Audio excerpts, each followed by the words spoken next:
قابل افسوس ہے دستور جمہور فرنگ، مردہ کو کر ڈالتا ہے مردہ تر سورہ فرنگ۔ شعبۂ بازان افرنگ آسمانوں کی طرح، رکھتے ہیں قوموں کو اپنے مہروں کی طرح۔ شاطران حیلہ جو یوں کھیل کھیلا کرتے ہیں، دکھ ہمیں دے کر وہ سرمایہ اکٹھا کرتے ہیں۔ فاش سر و دل براں کہتا ہوں سوداگراں ہیں سب، ہم تو ہیں مال تجارت اور وہ تاجر ہیں سب۔ برٹشرز ہندوستان پر رول کرتے تھے اس زمانے میں، تو اس کانٹیکس میں سمجھنا چاہیے۔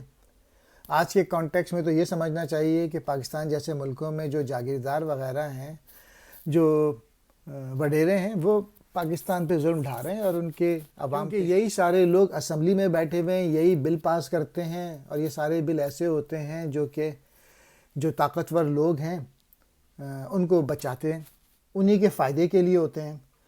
تو آپ اس کو ریپلیس کر دیں فرنگ کو جو جاگیردار ہیں یا وڈیرے ہیں، تاکہ صحیح طور پہ سمجھیں کہ ان کے سور پھونکنے سے تو مردہ اور زیادہ مردہ ہو جاتا ہے۔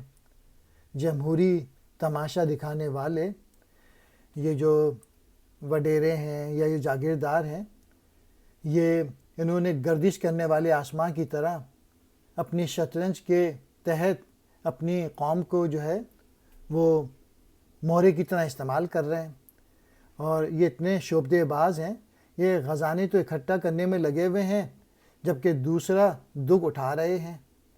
یہ ہر لمحے ایک دوسرے کی گھات میں ہیں۔